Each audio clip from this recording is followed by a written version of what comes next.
오늘도 이렇게 시간과 또 장소를 정해서 하나님 예배하는 여러분을 예수님의 이름으로 축복하고 환영합니다. 올해 표어 또 올해 목표이기도 했던 지난주 말씀은 이 믿음의 뿌리를 깊게 내리자라고 하는 것이었습니다. 이 말씀을 다시 한번 우리가 돌아보게 되면 하나님이 우리에게 믿음을 선물로 주셨는데, 그 믿음이라고 하는 것은 마치 살아있는 나무와도 같아서 뿌리를 깊게 내리는 것과, 그리고 땅에서 영양분을 공급받아서 변화하는 그 잎사귀와 열매 맺는 것이 아주 중요하다라고 했습니다. 그러니까 우리라고 하는, 저와 여러분이라고 믿음의 나무는 모형이 아니기 때문에, 플라스틱이 아니라 살아있는 것과 같기 때문에 뿌리를 내리는 것이 중요하고, 그렇게 뿌리 내린 곳에서 영양분을 잘 공급받아서 열매 맺는 것이 참 중요하다라고 하는 것이었습니다. 그리고 그렇게 저와 여러분이 이 믿음의 나무가 뿌리를 잘 내리고 잎사귀와 열매를 맺기 위해서 중요한 것, 필요한 것이 무엇인가라고 했을 때, 무엇에 뿌리를 내리는가, 또 우리가 어디에 기초를 놓는가, 이게 중요하다라고 했습니다. 다시 한번 우리 지난주 말씀을 복습해 보는 거예요. 저와 여러분이 믿음의 나무라고 한다면, 이 믿음의 나무가 잘 자라고 또 열매를 맺기 위해서 중요한 것이 무엇인가? 어디에 뿌리를 내리는가? 따라해 보겠습니다. 어디에 뿌리를 내리는가? 자, 우리 뿌리를 어디에 내리는가 참 중요하다라고 하는 거예요.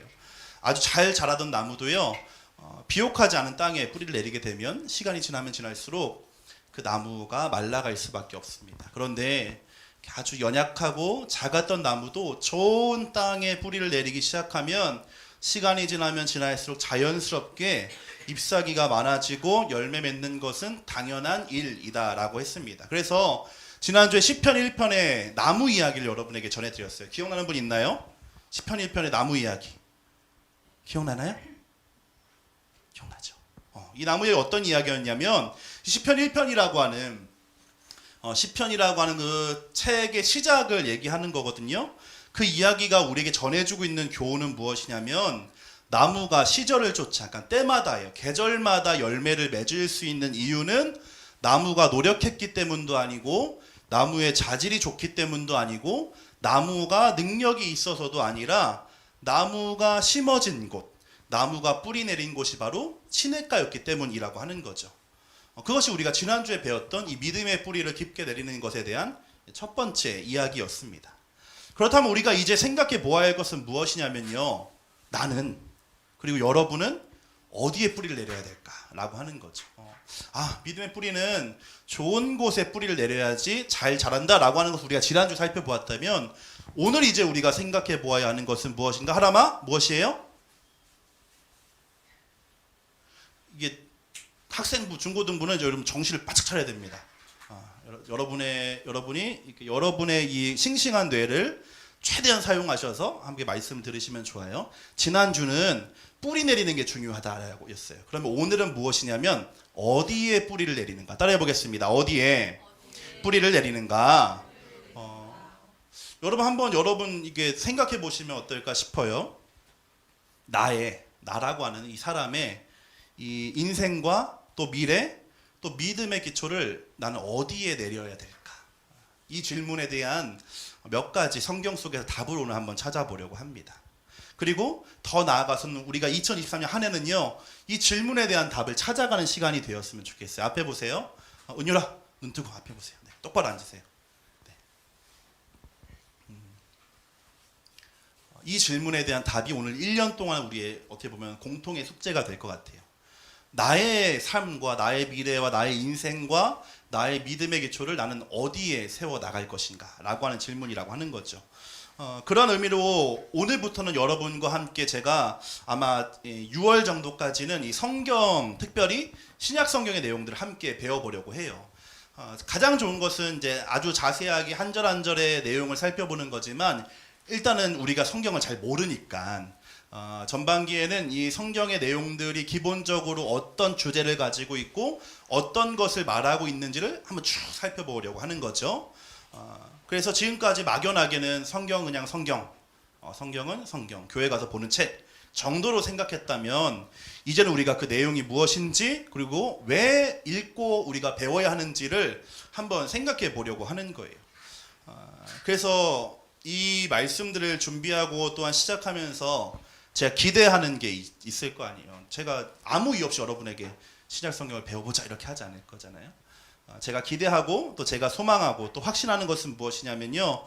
여러분들이 이 시간들을 잘 지나가시면요. 이 시간들을 잘 통과하시면 우리가 날씨가 좀 더워질 때쯤 돼서는 여러분이 여러 가지 의미로 지금과 다른 사람들이 되어 있을 거예요. 그게 성경이 가진 힘이라고 저는 믿어요. 그리고 여러분에게도 이 믿음이 생겨났으면 좋겠어요. 그냥 교회 가면 읽는 책 혹은 잘 모르겠는 옛날의 이야기가 아니라 하나님의 말씀인 성경을 내가 읽고 공부할 때 나에게 어떤 변화가 일어나는가 한번 우리가 실험해보는 것도 좋은 생각이 될 것 같습니다. 자, 오늘 말씀의 제목은요. 따라해 보겠습니다. 이것을 기록한 이유. 이것은 무엇을 말할까요? 이것은 무엇을 얘기할까요? 성경을 얘기하겠죠.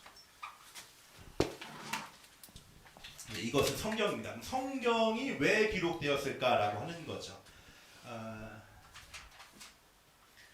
이미 여러분 알고 있는 분들도 있겠지만 우리가 지금 가진 성경책은 한 권이잖아요. 한 권. 근데 사실 성경은 처음부터 한 권이었다 아니었다? 아니었다라고 하는 거예요. 초등학생 잘 들어야 돼요. 아셨죠?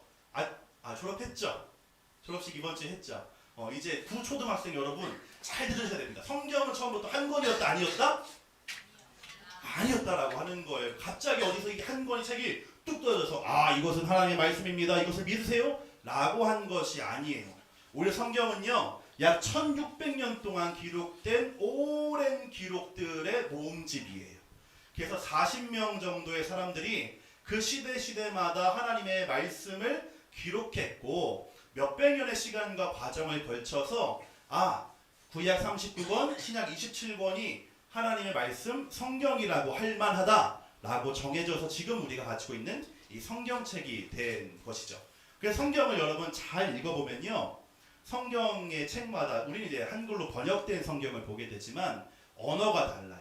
크게는 히브리어와 아람어와 헬라어로 이렇게 세 가지 언어가 사용돼서 기록되었고 글의 내용도 다르고 배경도 다르고 장르도 다양합니다. 예를 들면 시편의 장르는 뭘까요? 시편의 장르는 뭘까요?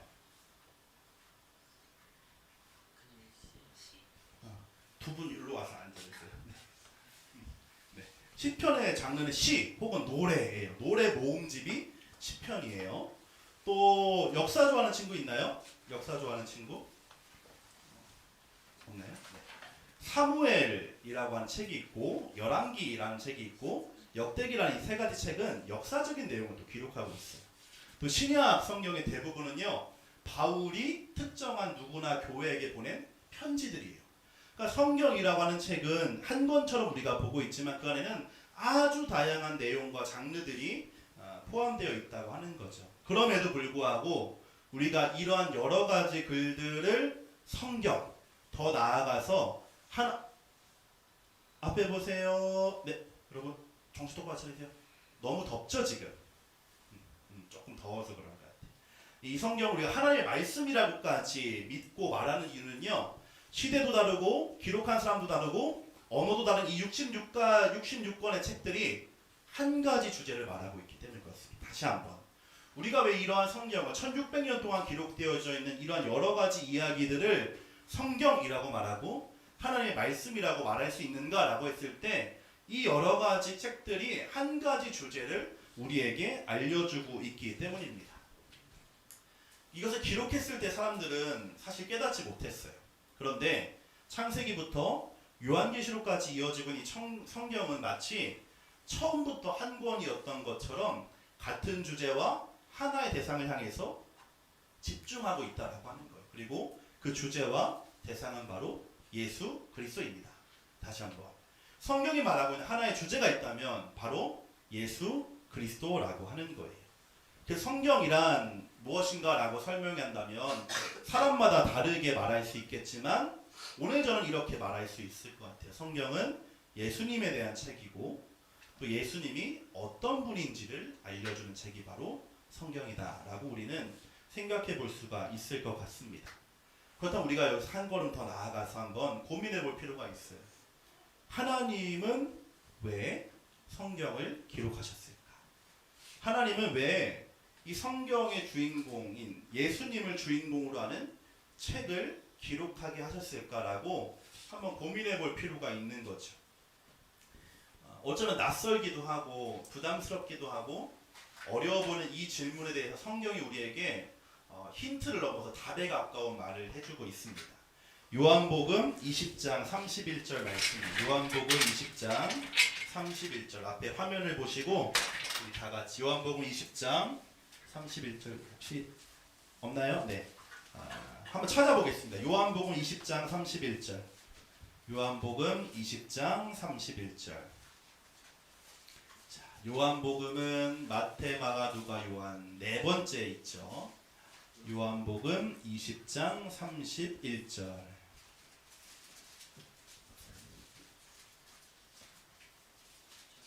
찾았어요. 네.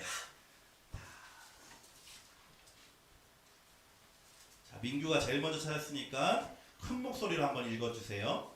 네, 시작. 이것을 기록하는 너희 예수께서 하나님의 아들 그리스도이심을 믿게 하려 하며 또 너희로 믿고 그 이름을 힘입어 생명을 얻게 하려 함이니라. 아멘.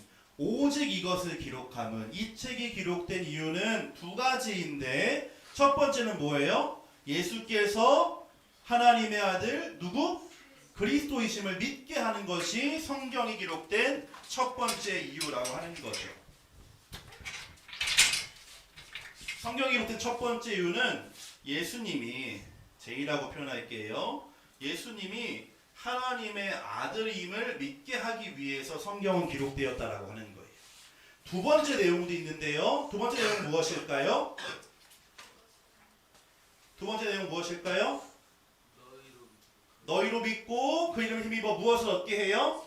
생명을 얻게 하기 위해서.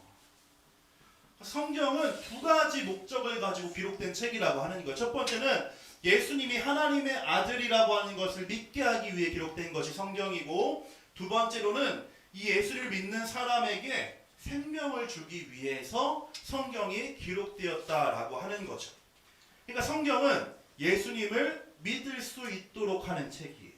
예수님을 믿게 하기 위한 책이고, 그렇게 예수를 믿는 사람이 생명을 얻도록 도와주는 책이 바로 성경이라고 하는 거죠.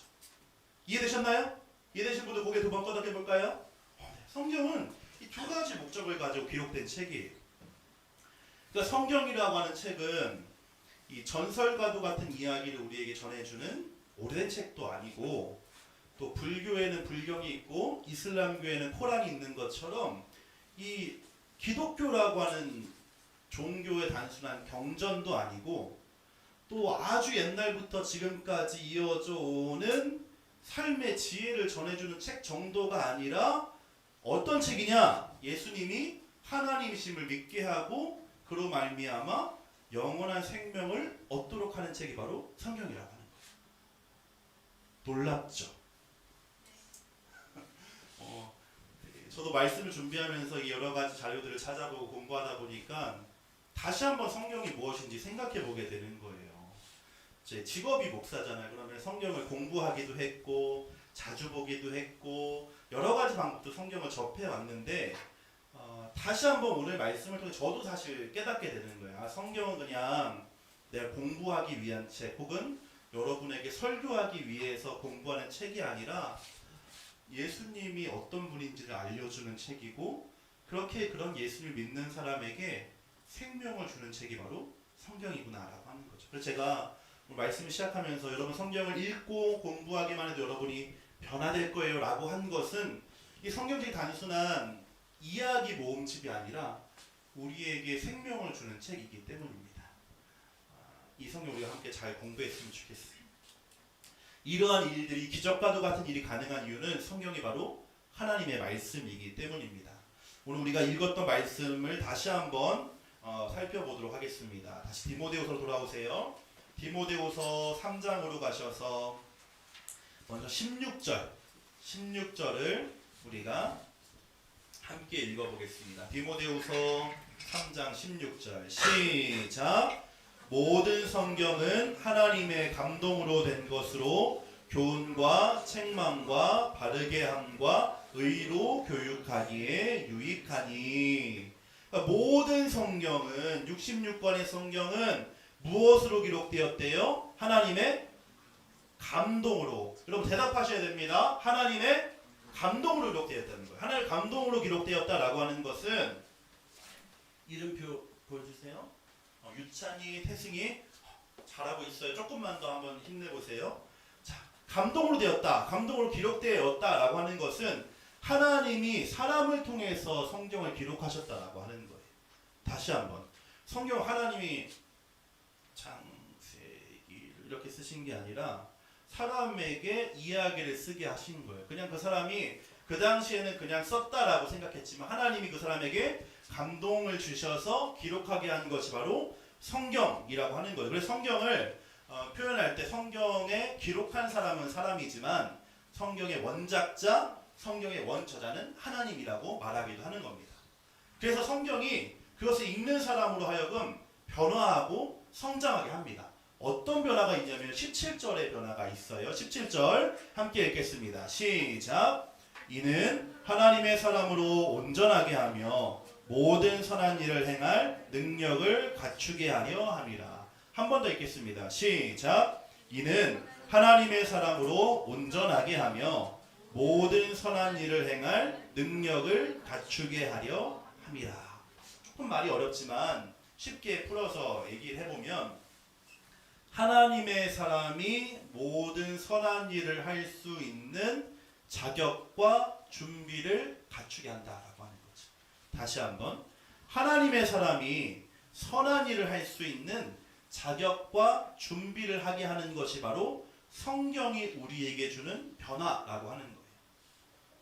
그래서 여러분 잘 제 말씀을 들어보면 성경은 하나님의 사람이 변화된다라고 이렇게 제가 말씀드렸어요. 디모데전서 6장 11절에는요 어떻게 말씀하고 있냐면 하나님을 믿는 우리가 이미 하나님의 사람이다라고 하나님은 우리에게 말씀해주고 있어요. 그러니까 하나님의 사람이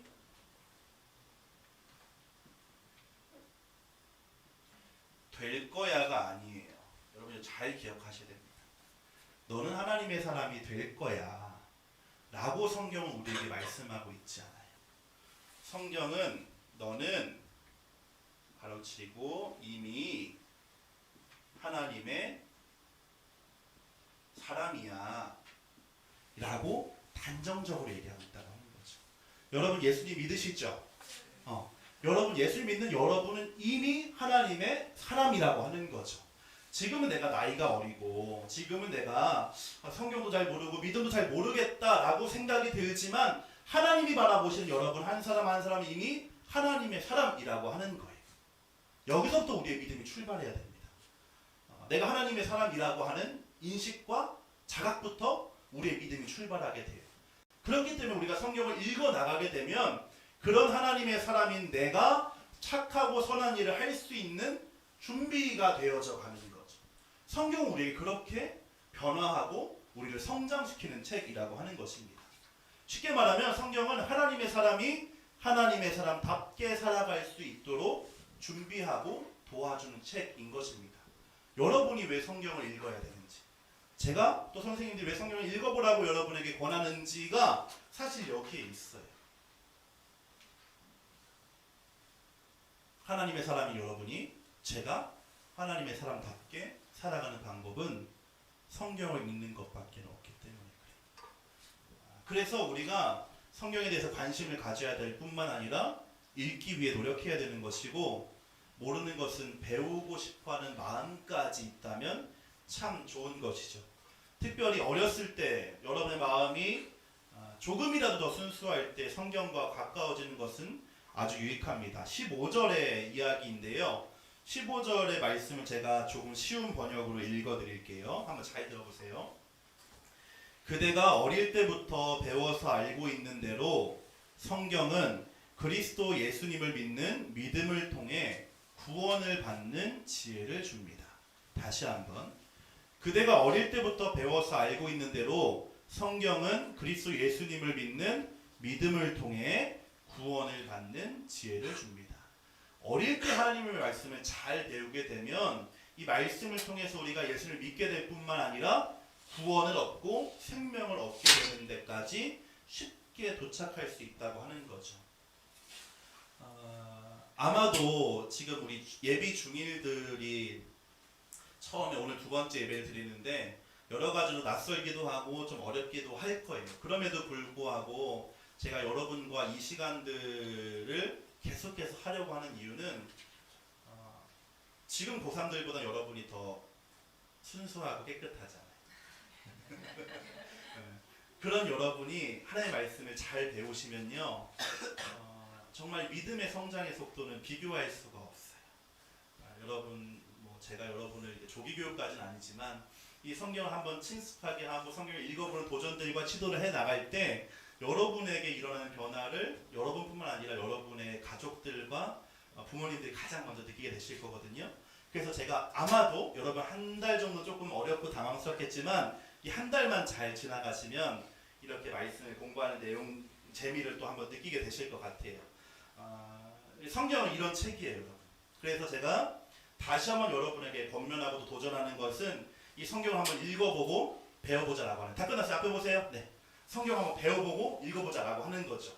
여러분이 잘 배울 수 있도록 또 잘 가르치는 것이 저의 역할이라고 한다면 여러분의 역할은 무엇이냐면 그렇게 배운 내용들을 생각하고 고민하고 실천해보는 것. 그래서 내 것이 되게 만드는 것은 여러분의 몫이에요.